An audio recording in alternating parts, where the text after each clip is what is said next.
Bismillahirrahmanirrahim. Assalamualaikum warahmatullahi wabarakatuh.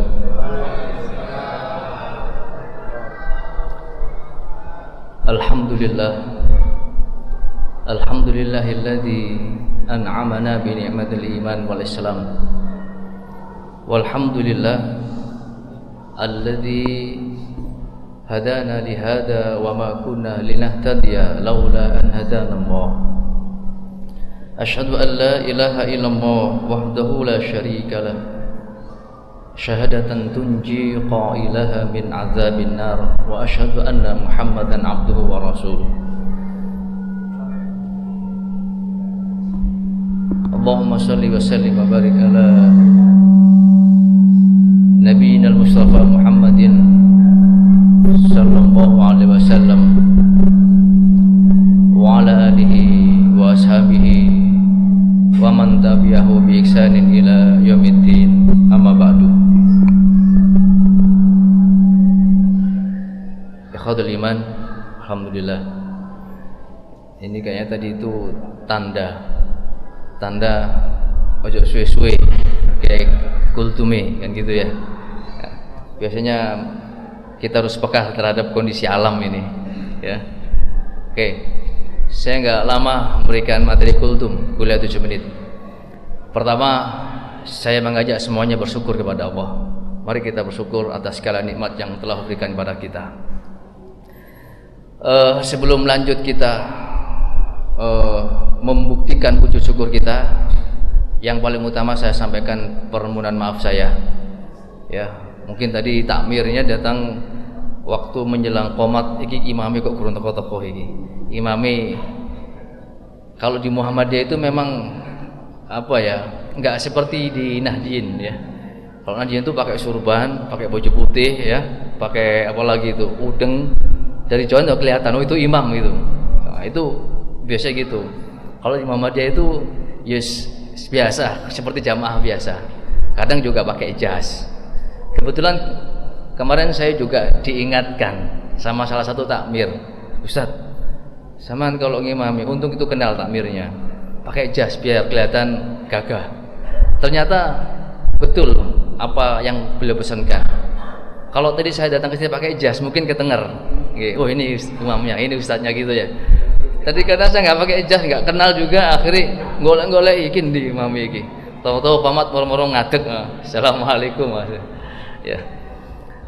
Saya mohon maaf ya, karena memang saya di sini kenanya Ustadz Fajrul sama Pak Zakaria, Pak Naim, nggak kelihatan jamaah di sini, kayaknya beliau imam di luar.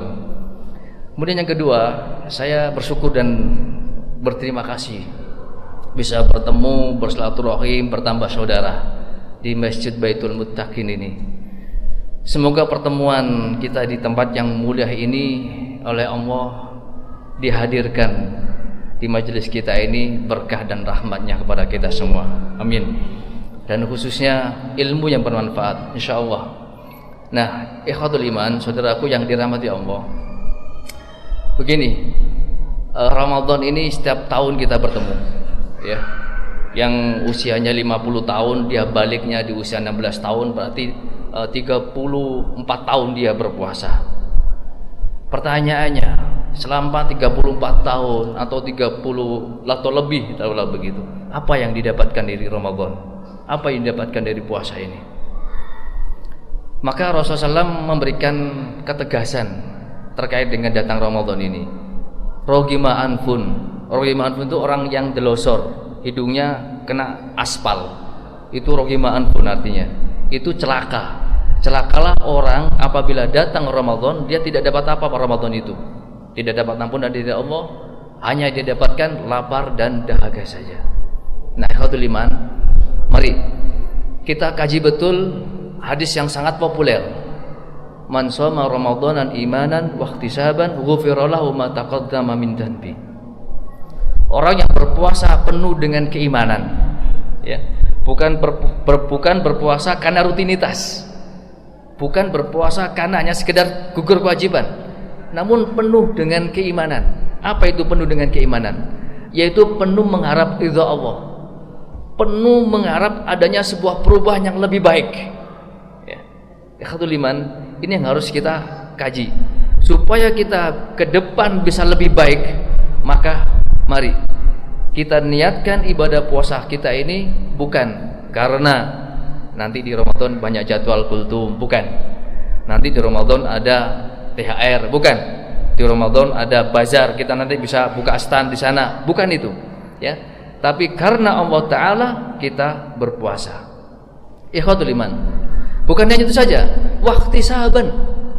Ikhtisaban itu artinya penuh dengan perhitungan. Apa yang telah kita lakukan Ramadan tahun lalu, tahun-tahun sebelumnya, dan apa yang nanti akan kita targetkan Ramadan yang akan datang. Maka ikhwatul iman, sungguh sangat rugi, ya, bahkan celaka orang yang apabila dia ibadahnya hanya di saat Ramadan toh, maka dia akan menjadi hamba Ramadhaniyun, hamba yang hanya mengabdikan diri kepada Tuhannya di saat Ramadan toh. Lewat Ramadan bablas sudah. Atau hamba yang hanya mengabdikan dirinya kepada Tuhan pada saat Sya'baniyun, di bulan Sya'ban saja. Ya, ikhwatul iman, ini yang tidak pernah Rasul ajarkan kepada kita. Satu saat pernah Rasulullah SAW ditanya, bukan Rasul tanya, Aisyah ditanya oleh Alqamah, ya, Alqamah sahabat Nabi itu tanya kepada Aisyah, ya Aisyah, adakah waktu yang Rasul khususkan untuk ibadah kepada Allah? Tidak. La kana amaluhu dimatun. Tidak. Sesungguhnya amal Rasulullah itu adalah kontinu dan tetap, kontinu dan tetap, konsisten. Ya. Kana amaluhu dimatun. Sampai-sampai dikatakan kamu pun bisa melakukan apa yang Rasul lakukan. Ikhwatul iman, ayo mari kita pasang target. Apa nih? Selepas Ramadan kita bisa kontinukan ibadah kita hari ini. Kalau kita melihat amalan Ramadan banyak ya, ada tadarus, ada sedekah, ada sahur, ada qiyamul lail, apalagi ada sholat jamaah, ya, biasa mungkin sholatnya gak jamaah, jadi jamaah saat Ramadan. Di antara sekian banyak amal ibadah itu, mari kita targetkan supaya bisa kita pegang, kita kontinukan setelah Ramadan. Yang paling gampang hari ini yang sudah rutin kita lakukan itu adalah saat, yaitu tilawatil Quran dan sahur. Coba dua ini langgengkan setelah Ramadan, tilawatil Quran dan sahur. Ingat, sahur itu mindset kita adalah hanya sebatas makan untuk berpuasa, betul kan? Orang kalau dikatakan kamu nggak sahur pasti pikirannya adalah makan untuk berpuasa. Padahal sahur itu adalah artinya sepertiga malam. Ya khawatir iman, di Ramadan ini kita biasakan, ya. Di saat belum Ramadan kemarin kita mungkin blur tang gini. Saat Ramadan ini kita biasakan digembleng 30 hari. Kita bangun untuk sahur. Bukan hanya sekedar sahur makan untuk puasa, namun sahur untuk istighfar. Wabil asharihum yastaghfirun. Ini ayo kita langgengkan. Jangan kemudian hari ini kita udah tarawih, ya, yang mulai ba'da isya, kemudian nanti setelah makan sahur udah selesai laya-laya. Jangan.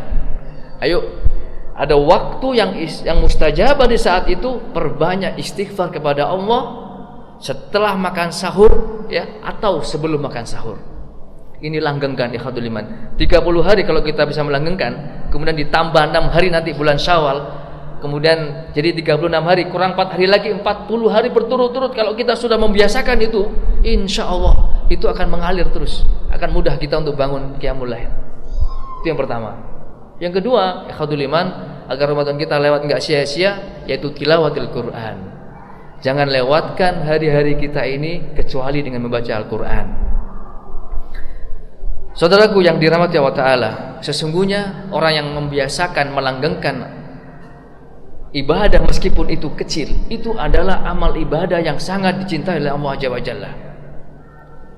Dalam sebuah hadis diterangkan, ahabbul a'mal ilallah, amal yang paling Allah cintai itu adalah adwamuha wa in qalla. Amal itu sedikit, ya, namun dia mudawama, terus-menerus dilakukan di ikhwatul iman. Oleh karena itu, saudaraku yang dirahmati Allah, mari seambrek amal yang Allah, ibadah yang Allah janjikan di bulan Ramadan ini kita kerjakan, namun harus kita punya target, nggak usah banyak-banyak, 2 atau 3, nanti kita bisa langgengkan ba'da Ramadan. Semoga Allah Ta'ala senantiasa memberikan kekuatan kepada kita untuk istiqomah mengabdikan diri kita kepada Allah di bulan-bulan selanjutnya pasca Ramadan. Amin ya rabbal alamin. Wallahu yar'ana wa yahfazuna. Semoga Allah Ta'ala senantiasa membimbing kita, mengayomi kita, memelihara kita dan menjaga kita tetap istiqomah dalam beribadah. Billahi fisabilil haq fastabiqul khairat.